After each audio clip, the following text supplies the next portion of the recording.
இவர்களை நீங்கள் பார்த்து கொண்டு இருப்பது உங்கள் கௌசிக ரிவ்யூ. சரி வாங்க வீடியோக்குள்ளே போய் என்ன நடக்க போகுது அப்படின்னு சொல்லிட்டு பார்த்தீங்கன்னா, நம்ம மல்லி இன்னும் கோவம் தீரலைங்க. எதனால் அப்படின்னு சொல்லிட்டு பார்த்தியா, வெண்பாவுக்கு அந்த காலில் சூடு வச்சாங்களே அதை இன்னும் மறக்கவும் முடியல, ஒரு பக்கம் மன்னிக்கவும் முடியல. எப்படி மன்னிக்க முடியும் சொல்லுங்க பார்க்கலாம். ஒரு சின்ன குழந்தை, பச்சில குழந்தை, அந்த குழந்தை காலில் சூடு வச்சவளை எப்படி மன்னிக்க முடியும்? மன்னிக்கவே கூடாது அப்படின்னு சொல்லிட்டு ஒரு வெறி கொண்டு இருக்காங்க. அதே சமயத்தில் மறுபக்கம் நம்ம கதிரேசன் வந்து, இந்த மாதிரி நீ பண்ணியிருக்கே, என் பொண்ணு இந்த மாதிரி ஒரு நாள் பண்ணதில்லை, எனக்கு என்னமோ சந்தேகமாக இருக்குது. அந்த மல்லி சொல்கிற மாதிரி ஒரு வேளை என் பொண்ணு இல்லாமல் இருந்தால் என்ன பண்ணலாம் அப்படின்னு சொல்லிட்டு ஒரு பக்கம் நம்ம கதிரேசன் யோசிக்க ஆரம்பிக்கிறாரு. என்ன ரேணுகா, நீ பண்றது எல்லாமே பக்காவா நல்லா தான் பண்ற, ஆனா ஒரு சில விஷயம் நீ யோசிக்க மாட்டேன்ற.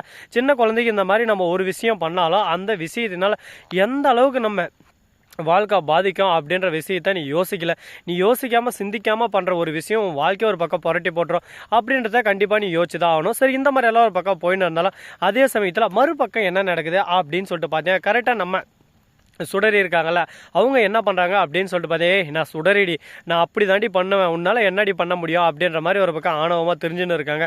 ஆனால் இது எல்லாமே நிஷாவுக்கு ஒரு பக்கம் புரிஞ்சிருச்சு. ஏன்னா தான் அக்காவை பற்றி நிஷாவுக்கு நல்லாவே தெரியும். தான் அக்கா யாரையும் எதுக்காக புண்படுத்த மாட்டா, கஷ்டப்படுத்த மாட்டா.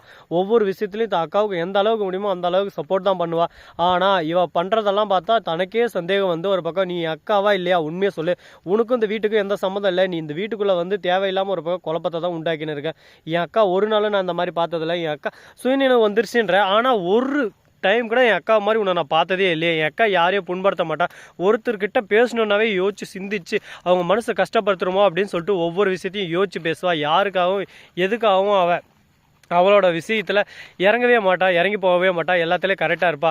முக்கியமாக வெண்பா, விஜய் இவங்க ரெண்டு பேருக்காக தான் உயிரை கொடுக்கறதுக்கு கூட அவள் யோசிக்க மாட்டா. ஆனால் நீ இந்த மாதிரி எல்லா விஷயத்துலையும் ரொம்பவே ஒரு பக்கம் பேடாக தான் இருக்க. இதனாலேயே எனக்கு சந்தேகமாக இருக்கு அப்படின்னு சொல்லிட்டு அங்கே நம்ம ராஜேஸ்வரி கிட்ட பேசினிருக்கான். ராஜேஸ்வரி இதெல்லாம் கேட்டு சும்மா இருப்பாங்களா? ஒருவேளை இவ சொல்கிறது உண்மையாக தான் இருக்குமோ, ஒருவேளை இவளுக்கும் இந்த வீட்டுக்கு எந்த சம்மந்தம் இருக்காதோ அப்படின்னு சொல்லிட்டு யோசிக்க ஆரம்பிக்கிறாங்க. யோசனை ஒரு பக்கம் அதிகமாகிட்டு போயினே இருக்கு. என்னடா இப்படியே ஒரு பக்கம் யோசனையே போனால் லாஸ்ட்டில் நம்ம வாழ்க்கை எங்கடா போய் முடியும்? ஸ்ரீனிவாசா கோவிந்தா ஸ்ரீனிவாசா கோவிந்தா அப்படின்ற மாதிரி தான் நடந்துருமோ அப்படின்னு சொல்லிட்டு யோசிச்சுன்னு இருக்காங்க. யோசனை இப்படியே ஒரு பக்கம் யோசிச்சுன்னு போயினேரு. அடுத்த செகண்ட் நான் என்ன பண்ணலாம் அப்படின்றத நான் யோசிச்சுன்னு போயினே இருக்கேன் அப்படின்ற மாதிரி தான் ஒரு பக்கம் சிந்திச்சுன்னு இருக்கேன். பாப்போம் என்னென்ன பண்ண போகிறாங்க, எது பண்ண போகிறாங்கன்னு சொல்லிட்டு. சரி, இதெல்லாம் ஒரு பக்கம் போட்டோன்னு சொல்லிட்டு விட்டாலும் அதே சமயத்தில் மறுபக்கம் என்ன நடக்குது அப்படின்னு சொல்லிட்டு பார்த்தீங்கன்னா, நம்ம தலைவன் கதிரேசன் இருக்கார்ல, அவர் வந்து வீட்டுக்கு வராரு. வந்த உடனே நம்ம நிஷாவை கேட்குறாங்க, அப்பா எனக்கு என்னமோ சந்தேகமாக இருக்குது, அந்த மல்லி சொன்ன மாதிரி டிஎன்ஏ டெஸ்ட் எடுத்து பார்த்தலாமா அப்படின்னு சொல்லிட்டு கதிரேசன் கிட்ட கேட்க. கதிரேசன் வந்து, என்னமா ஆச்சு உனக்கு, அந்த மல்லி ஏதோ ஒன்று பைத்தி மட்டும் வளர்ந்துருப்பா, அதுக்காக நம்ம சந்தேகப்படலாமா? ஆனால் இன்னைக்கு அந்த ரேணுகா, அதாவது தான் பொண்ணு பண்ணியிருக்கிறத பார்த்தா எனக்கும் சந்தேகமாக தான் இருக்குது. எப்படி நான் கேட்கறது சொல்லு பார்க்கலாம். அவகிட்ட போய் நம்ம என்னன்னு சொல்கிறது, ஹாஸ்பிட்டலுக்கு போகலாம், ஏன்னா மென்டலி அவள் ரொம்ப டிஸ்டர்பாக இருக்கா, அப்படி இப்படின்னு சொல்லிட்டு நம்ம போய் செக் பண்ணுற மாதிரி போகலாம் அப்படின்னு சொல்லிட்டு சொல்லியிருக்காங்க. இதை கேட்டதும் சரி ஓகே, ஏதோ சொல்கிறீங்க, சொல்கிறது எல்லாமே ஒரு பக்கம் வாஸ்தவமாக தான் இருக்குது, போய் எதுக்கும் யோசிச்சு சிந்திச்சு பார்ப்போம் அப்படின்னு சொல்லிட்டு யோசிச்சுன்னு இருக்காங்க. அடுத்து என்ன பண்ண போகிறாங்க, ஏது பண்ண போகிறாங்க, அடுத்து அவங்களோட மூவ் என்னவா இருக்கும் அப்படின்னு சொல்லிட்டு பல கேள்விகள் ஒரு பக்கம் வந்துகிட்டே தான் இருக்குது. அந்த கேள்விகளுக்கான பதில் எல்லாமே நம்ம கிட்ட இருக்கான்னு சொல்லிட்டு பார்த்தா கண்டிப்பாக அதுக்கான பதில் நம்ம கிட்ட இல்லைங்க. அது 0% அடித்து நம்ம சொல்லிடலாம். சரி, முடிஞ்சதெல்லாம் முடிஞ்சிச்சு, இதுக்கப்புறம் என்ன பண்ண போகிறோம், ஏது பண்ண போகிறோம் அப்படின்னு சொல்லிட்டு பார்த்தீங்கன்னா, கரெக்டாக நம்ம விஜய் இருக்கார்ல, அவர் வந்து என்ன பண்ணுறாரு அப்படின்னு சொல்லிட்டு பார்த்தீங்கன்னா, நம்ம ரேணுகாவுக்கு ஃபோன் பண்ணுறாரு. இதோ பாரு ரேணுகா, உங்க கூட நான் தனியாக பேசணும், தனியாக உங்க கூட டைம் ஸ்பெண்ட் பண்ணணும்னு ஆசைப்பட்றேன். அந்த மல்லி கூட இருந்து எனக்கு அப்படியே வாழ்க்கையே வெறுப்பாக இருக்குது, ரொம்ப இதெல்லாம் இருக்கேன், அவளை விட்டு எப்படியான விலை வந்துடணும்னு சொல்லிட்டு தான் நானும் பார்த்துன்னு இருக்கேன். அதனால தான் இவ்வளோ நாள் நானும் எந்த அளவுக்கு கண்ட்ரோல் பண்ண முடியுமோ நான் கண்ட்ரோல் பண்ணுறேன். இதுக்கு மேலேயும் இப்படியே விட்டால் வேலைக்கு ஆகாது. நீ நானும் சந்தோஷமான நம்ம வாழ்க்கை, பழைய வாழ்க்கை நம்ம வாழணும். நீ எனக்காக உன் குடும்பத்தை எல்லாத்தையும் வெறுத்துட்டு வந்த, அப்படிப்பட்ட உன்னை வெறுத்துவதுக்கு எனக்கு மனசு இல்லை அப்படின்னு சொல்லிட்டு சொன்னிருக்காங்க. மனசு இல்லையா, இல்லை மறுபக்கம் நம்ம சுடரியை பிடிச்சி அவளை ஒரு அடியாக போட்டு தள்ளணும்னு ஒரு ஆசையாடா அப்படின்னு சொல்லிட்டு நாம ஒரு பக்கம் கேட்க. உடனே நம்ம விஜயோட மைண்ட் வாய்ஸ் நம்மளுக்கு நல்லாவே தெரியும். என் மல்லி தான் என் மனசுக்குள்ளே இருக்கா, இவள் ஃபஸ்ட்டு என்னோட ரேணுகாவே இல்லையே, இவ தான் வேற ஒருத்தியாச்சு, இவளை கூடிய விரைவில் கூடி சீக்கிரம் உண்மை என்ன பொய் என்ன அப்படின்னு சொல்லிட்டு நிரூபித்து இவளையும் அந்த ரகுவை ரெண்டு பேரையும் ஜெயிலில் தள்ளி களி தின்ன வைக்கல, என் பேர் விஜய் இல்லடா அப்படின்ற மாதிரி தான் ஒரு பக்கம் மாசா கிளாஸாக சீன் போட்டு இருக்காரு நம்ம தலைவன். தலைவா அப்படி பண்ணுறதெல்லாம் வேற மாதிரி இருக்கா, பக்காவாக இருக்கா அப்படின்ற மாதிரி நம்மளே ஒரு பக்கம் பாராட்ட தான் தோணுது. என்னங்க பண்ணுறது, நடந்ததெல்லாம் நடந்துச்சு. இதுக்கப்புறம் அதை பற்றி நம்ம பேசினா நல்லா இருக்குமா சொல்லுங்க பார்க்கலாம். பேசவும் வேணாம், பேசணும். சரி, போனதெல்லாம் போயிடுச்சு, இனிமேல் ஃப்ரெஷ்ஷாக அழகாக புதுசாக ஆரம்பிக்கலாம் அப்படின்ற மாதிரி வராங்க. ரேணுகாவுக்கு வந்த உடனே பார்க்குறமே, ரேணுகா நீ நானும் இந்த காஃபி ஷாப் தான் ஃபஸ்ட்டு 2 பேரும் உட்காந்து ஃபஸ்ட் டைம் மீட் பண்ணது ஞாபகம் இருக்கா அப்படின்னு சொல்லிட்டு கேட்குறாங்க. கொஞ்ச நேரம் இருந்துச்சு, ஞாபகம் இருக்குது, எனக்குடா ஃபில்டர் காப்பி பிடிக்குமே அப்படி இப்படின்னு சொல்லிட்டு சொல்லணுருக்கா ஒரு பக்கம். எனக்கு ஆமாம் அப்படின்னு சொல்லிட்டு விஜய் எல்லாத்துக்கும் தலையாடுறாரு. என்ன பண்ணுறது, இவகிட்ட வந்து இன்னும் கொஞ்சம் உண்மையெல்லாம் கறக்கணும்.